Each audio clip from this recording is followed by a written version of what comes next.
This is kind of, this next section is really the bulk, the big part of what this chapter is all about. So this is this is what you see most of the questions about on AP.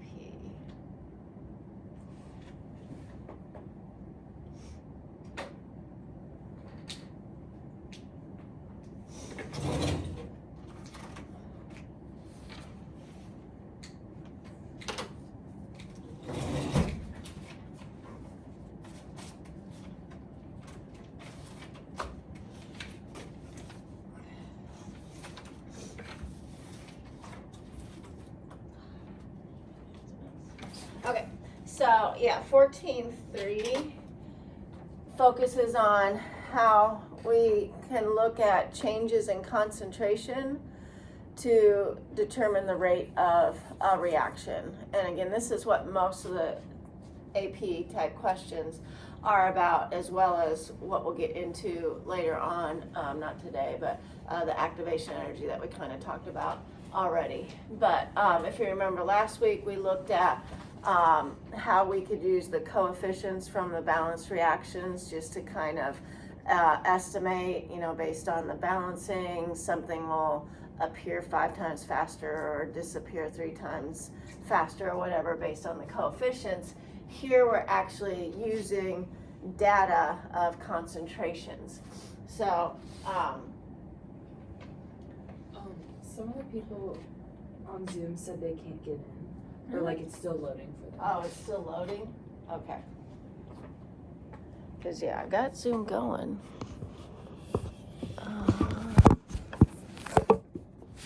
Yeah, I actually have Zoom. So Tom, I do have Zoom up. So hopefully it will pop on soon.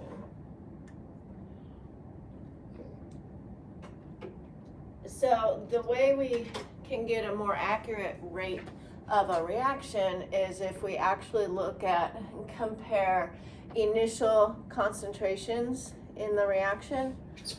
So we take different amount, we vary the concentrations of the reactants and look at how that affects the rate. And by doing that, then we can use that data to come up with a more accurate rate rather than just basing it on the coefficients. Now, this is best used with homogeneous reactions. Again, we talked about that the other day, where all of the reactants are the same state of matter. Usually aqueous is typically the most common type, so we'll assume that everything's aqueous here. And so when we're dealing with homogeneous reactions, just getting started, the rate of the reaction is proportional to the product of the concentrations of the reactants raised to the power that we're going to determine through data. So what we come up with, what that means, can't remember which, gotta get new pens. The rate is going to be equal to the concentration of the reactants raised to certain powers. And then there's also something else in there too. We'll talk about what K is in a little bit. But so if we have the reaction, and usually again we're talking about the rate with respect to the reactants as opposed to the products. So we really don't care what the products are in this case. So reactants A and B form whatever products they form. So our rate would, well, what we call, this is called a rate law expression.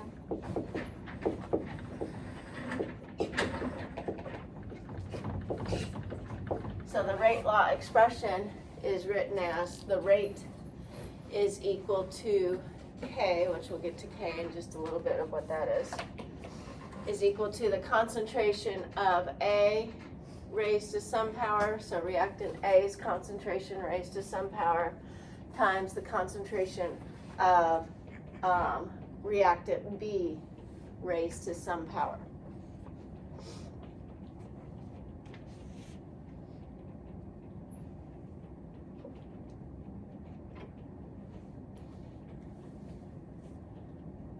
And the way we determine what all of this is through data that we'll look at here in just a little bit. So we get this information from a data table of various trials of varying concentrations of A and B.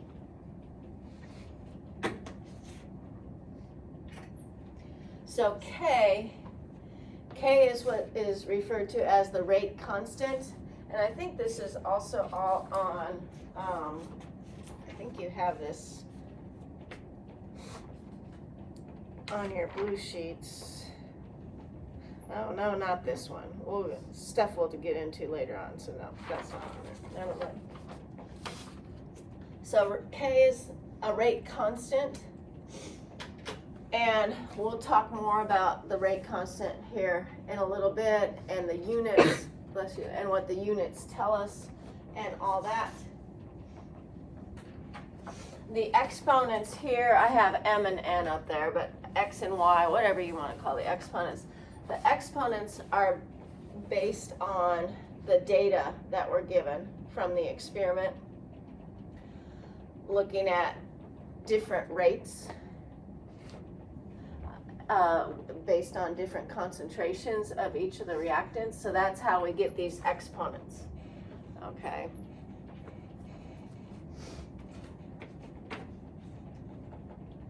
And then the big thing to remember is that these exponents here, X and Y, M and N, whatever, hello, do not necessarily have to match the coefficients from the balancing. Yeah. Does the EXP mean like experimental data?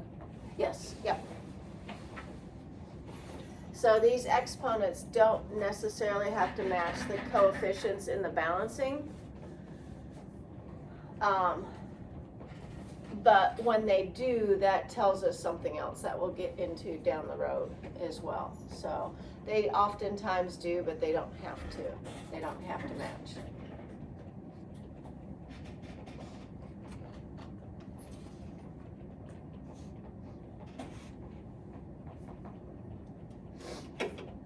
Let you all get caught up, and then we'll take a look at some examples.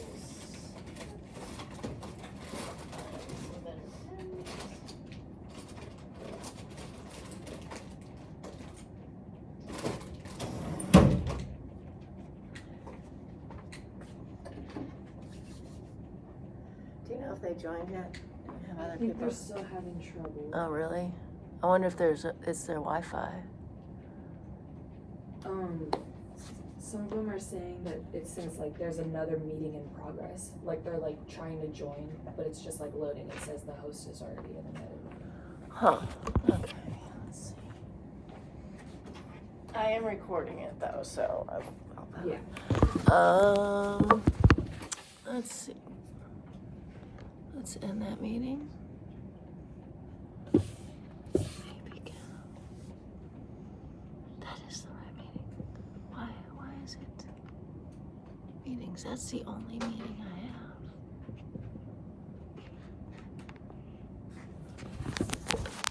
Let's try this.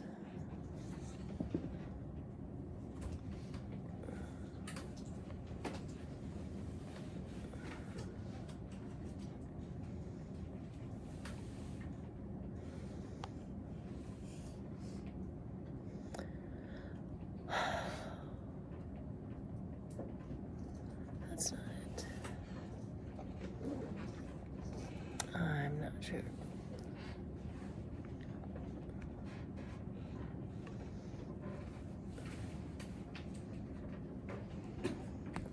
Well, that's the only meeting I'm showing, so I'm Okay, well, that's why I'm recording this. Okay, is everybody good? So we're gonna do an example now that'll show what all of that is meaning, how all of that works. So here we have the reaction, ammonium reacting with nitrite. And again, we really don't care about the products, but we just put the products up there for balancing purposes of nitrogen and 2 waters. So we've got that experiment. So we've got NH4, NO2 forming N2 into H2O. Okay, so that's our reaction. It's already balanced the way it is, and we're figuring out what the rate law is going to look like based on the data. There we go. Here's the data here. So what this data is showing, and this is what we'll do when we come back to school and we get to the lab. We're going to be doing multiple trials of the same reaction. That's what this is representing here. There's 6 different experiment numbers or trial numbers, whatever you want to call them, of the same exact reaction. The only difference is each trial varies the concentration of one of the reactants. So each trial is testing different concentrations of the reactants to see how that affects the rate. Okay, so we have, in this case, 6 different trials or experiments where we're varying the concentration of ammonia and or nitrite and looking at how that affects how quickly the products are being formed. So that's what these 2 columns here, we have the concentration of ammonia and the concentration of nitrite, and then the rate of the reaction based on those concentrations. Okay, so what we want to do to figure out, because again we're trying to figure out what this rate law expression is. So in this case we're going to have ammonium raised to some power times nitrite raised to some power, and we're going to figure out what these exponents are going to be from the data up here in that table. So you can go in any order you want, but what you want to do is you want to compare, as it says here. So if we start with ammonium first, you could start with nitrite first if you want, but if we looked at ammonium first, we want to look at where we have 2 trials or experiments that were changing the concentration of ammonium but keeping the concentration of nitrite the same. So that will tell us then how the rate law changes is based on just the changes of the ammonium, since we're keeping the nitrite the same. So where do you see 2 trials where we're changing the ammonium's concentration but keeping the nitrite's concentration the same? The first two, yeah. Or even, we could even do, so we could compare 1 and 2, because 1 and 2 are taking ammonium's concentration from 0.01 to 0.02, but we're keeping nitrite's concentration at 0.2. We could even compare 2 and 3. So 2 and 3 are also changing ammonium's concentration but keeping nitrite's the same. We could also compare trials 1 and 3. So you can there's multiple ones you can do, as long as we're changing the one we're looking at and we're keeping the other reactant's concentration the same. So whichever ones you look at, 1 and 2 are probably the easiest. So if we compare, so for NH4 plus, we compare numbers 1 and 2. So if we look at what did we do to the concentration of ammonia between trials 1 and 2? If it went from 0.01 to 0.02. Huh? Yeah, we increased it by how much? We doubled it, right? So the ammonium concentration So the concentration doubled. And then let's look at the rate. So the rate for those same two, for trials 1 and 2, what happened to the rate?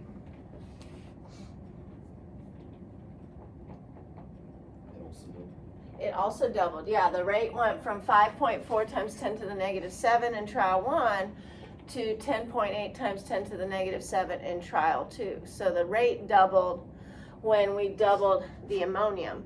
And we know that the nitrite had no effect because we kept the nitrite's concentration the same. So we know that that doubling of the rate was due to doubling the concentration of ammonium. So that doubled also. Okay, so in terms of the exponent we need, and there's multiple ways you can look at that, but I like to look at it as doubling. Let's call that a 2 raised to what power the rate also doubled. So if we concentration and rate, so if the concentration doubled and the rate doubled, 2 raised to what power equals 2? 0. Oh wait, 1. 1, yeah. So that's the exponent that goes here. So x equals 1. To me, that's the simplistic, the easiest way to look at it. If you want to actually do the math behind it, you can, but the exponent then tells us that that is 1. Okay, so we got this figured out here for ammonium, x is 1. Now let's do the same thing with nitrite. So we want to look on that table and see where are we changing nitrite's concentration, but ammonium, this time ammonium has to stay the same. 5 and 6. Which ones? 4, 5, and 6. Yeah, so we can pick any two. Again, it does, as long as ammonium's staying constant, we can compare any two that we want. So again, you could do 4 and 5, 4 and 6, 5 and 6, whatever you want. I try to pick the easiest math possible.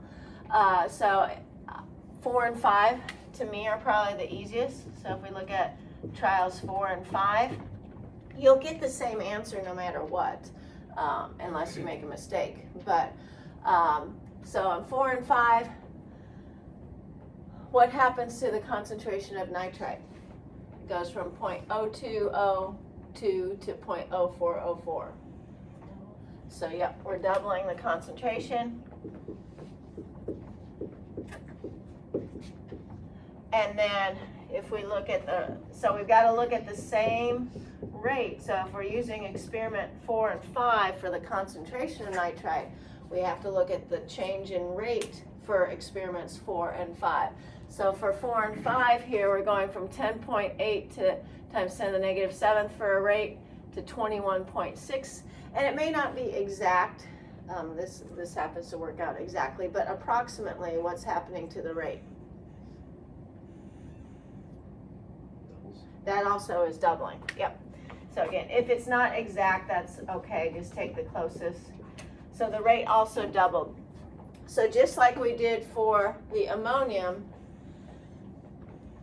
if concentration is doubling, rate's doubling, that means we have an exponent of 1. Yep. So y is also equal to 1. So rewriting our rate law,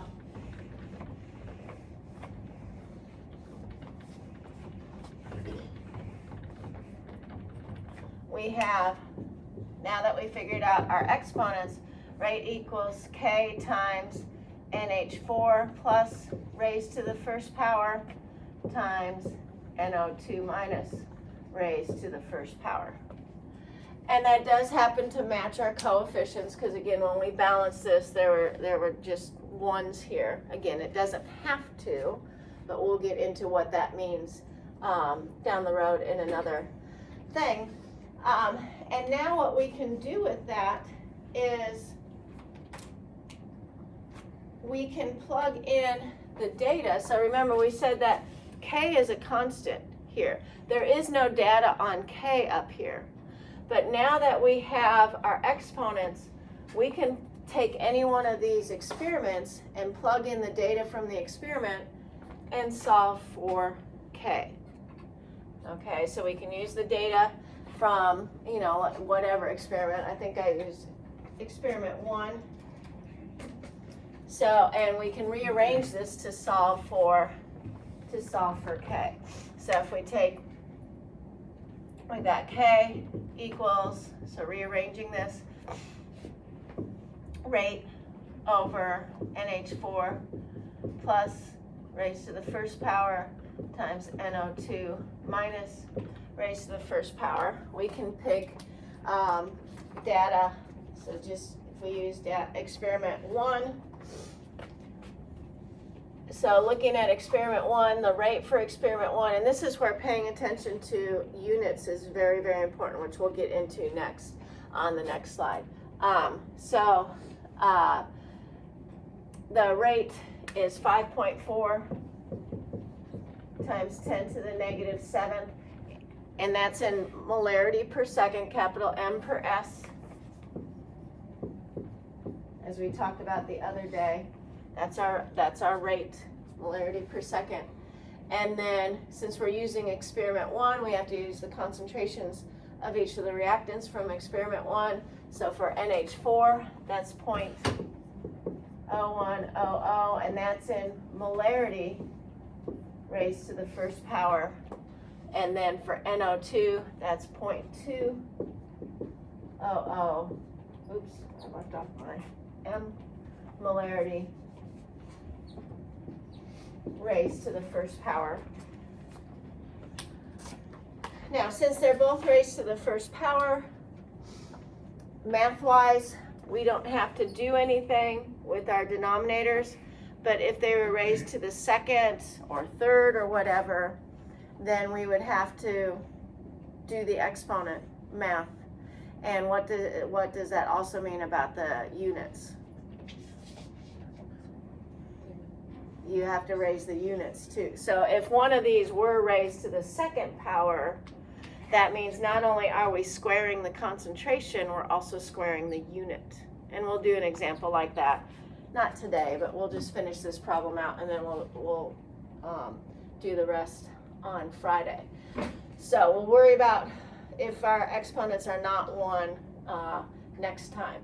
But if you look at the units, and this is why I include the units in my work, it makes it a lot easier. We're going to cancel out the molarity in the numerator and one of the molarities in the denominator. And this is where AP is very, very picky on this. You will always have a short answer question with kinetics. And not only do you get a point for the numeric value, you get a point for having the correct units as well. Okay, so they always do that. So if we've canceled out 2 of the M's, that's going to give us, when we do all the math, a unit of capital M to the minus 1, because that's in the denominator. So that's capital M to the minus 1. And seconds, that's in the denominator also. That's S to the minus 1. Okay, so again, the units on these are very, very picky. And as we'll see, we'll talk about on Friday, the units also tell us what we call the order of the reaction. So plugging this in math-wise for the number, that's going to give us, for a rate constant, K equals 2.7 times 10 to the negative 4th. So that's our rate constant. And with that rate constant, now that we know K, based on our data here, and we know our what we call our rate law expression, that the concentrations of these are both raised to the first power, we could plug in any concentration we want, okay, whether it's on this chart or not. We could plug in 0.5 and whatever concentrations for either of these, and using K, because that's a constant, we can figure out then the rate of the reaction. So that's what That's what this rate law expression allows us to do, is we could plug in any values for ammonium and nitrate, and now that we know K and we know these exponents, we can determine what the rate would be for those concentrations. Okay? All right, well, we'll stop there, and then Friday we'll finish up those notes and we'll look at what we mean by the order of the reaction and how these units here on the rate constant can tell us what the order of the reaction is and what that means graphing wise and all of that stuff. Okay? And I'll give you the worksheet because I actually remembered to print it. But again, the worksheets, if you want to turn them in next time, well, you can't with these because we haven't finished all of the notes yet. But I'll collect them all after we come back from school to school. But if you're bored, you can work on them ahead of time. And again, Master Chem and AP Classroom are also set up, so if you're bored, you can peruse them. We are going to do a lab, but not till like a few days after we get back. Yeah, we'll do it at the end of the chapter. Okay. All right. Well, thanks, guys.